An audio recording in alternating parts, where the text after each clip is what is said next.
everyone, welcome back to my channel. Last time we learned how to use dictionaries to store information with keys and values. That was powerful because it let us organize data in a way that makes sense. But so far, all of our programs have had a big limitation. As soon as we stop running them, they forget everything. Today we're going to fix that. I'll show you how to use files in Python so that your program can remember things even after they're closed. This is a huge step forward because once you know how to save and load data, you can build real applications like notepads, games with saved scores, or apps that store user settings. So let's dive in.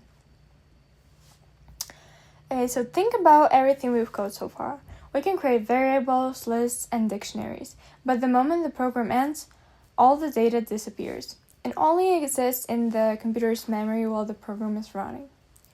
Files solve this problem. They're like a notebook for your program. Just like you can jot down notes to remember them later, your program can write information to a file and then open that file later to read it back. This is how real apps work. An Notepad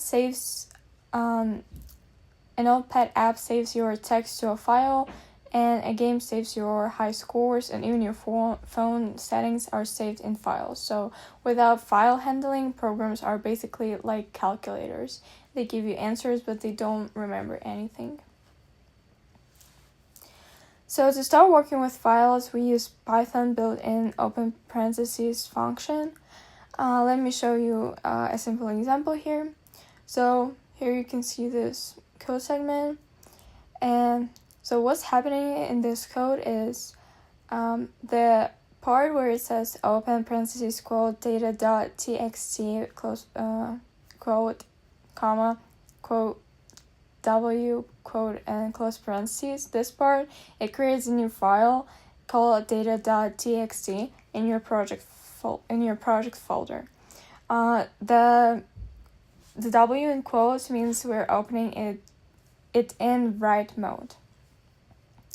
So then the file.write parentheses hello world in quotations writes the text into file. And finally, the last part, file.close parentheses, it saves the file and closes it. If you run this program, you'll see a new file appear in your folder, and inside it will be the text hello world. Okay, so now when you open a file, you can choose different modes depending on what you want to do. So W in parentheses means write. It creates a new file or overwrites an existing one. That means if the file already has stuff in it, it will be erased. And A in quotes means append. Instead of overwriting, it adds new text to the end of the file. And lastly, the X in quotes means create. So this makes a brand new file, but it will give you an error if the file already exists. So these modes are important because you need to decide whether your program should replace the old data, add to it, or only create files when they don't already exist. Okay, so writing is only half of the story. The real power comes from reading the data back into your program. So here is how. Here you see the code segment where the R in quotation means read mode. Then we call file.read parentheses, which grabs the entire contents of the file and returns it as a string. If your file has multiple lines, you can also use readLine parentheses to get just one line at a time, or readLines parentheses to get a list of all the lines.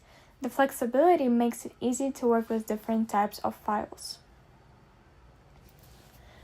Now, closing files is important. If you forget to close them, weird things can happen, like data not being saved properly. Luckily, Python has a shortcut, which is the with statement. Here you can see an example. And when we use the with, Python automatically closes the file when we're done. This makes your code cleaner, safer, and less error prone. You'll see me using with from now on, and I recommend you do the same thing. Okay, so let's combine what we already know. Imagine we have a list of tasks. Here you can see an example, and so what happens in this code segment is we open tasks.txt in write mode. Then we loop through each task and write it into the file. So notice how there's an dash and at the end right here. So that's a new line character. Without it, all the tasks would be just like squished together on a line. When you open the file, each task appears on its own line, just like a real to-do list. Now let's read the list back into Python. So here you can see the code segment, and the method readLines parentheses right here gives us a list where each line from the file becomes an element in the list. One thing to notice is that each item still has the new line character, dash n at the end. So when we print the list, it might look a little messy, and that's why we often use strip parentheses later to clean things up. Okay, so here's your challenge. Create a persistent to-do list program. First, ask the user for a task and save them into tasks.txt. Then, when the program runs again, it should open the file and show all the tasks saved before.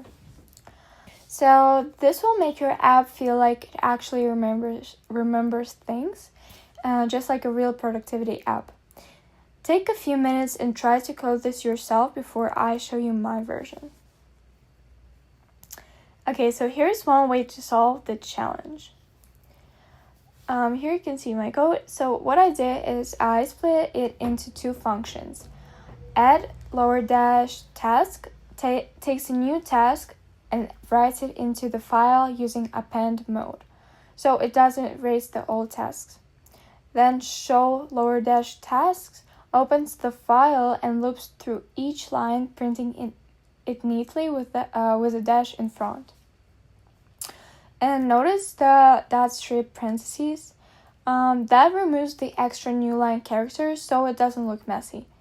So this makes the program look clean and user-friendly. Okay, so when you're working with files, here are some common mistakes to watch out for. First, wrong file name or path. If Python says file not found, make sure the file is spelled correctly and that it's in the right folder. Second, forgetting to close the file. This can lead to data not being saved, and using with solves this problem. And third is extra spaces or new lines. So when reading files, sometimes you'll see unexpected characters, so use .strip parentheses to clean the type before using it. Keep this in mind and file handling will be much smoother for you. Okay, so far we only worked with plain text files. That's a great start, but most programs use more structured data formats. Two important ones are CSV files. They are like spreadsheets, great for storing tables, and JSON files. They're perfect for saving dictionaries and more complex data in a readable format. In the next videos, we'll explore these formats.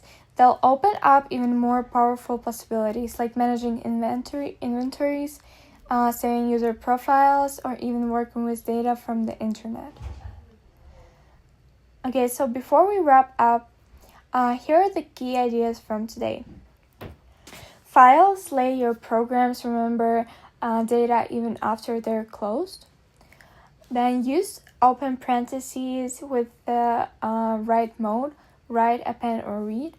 And the with statement makes file handling easier and safer. And lastly, you can save lists, tasks, or other data to a file and read it back later.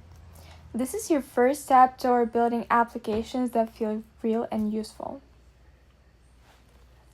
So thank you for watching. Today you learned how to make your programs remember things using files. So try building your own persistent to-do list or come up with another creative project, like maybe like a simple journal app or a program that saves quiz scores. Post your ideas in the comments, or you can just email me. I really love to see what you create.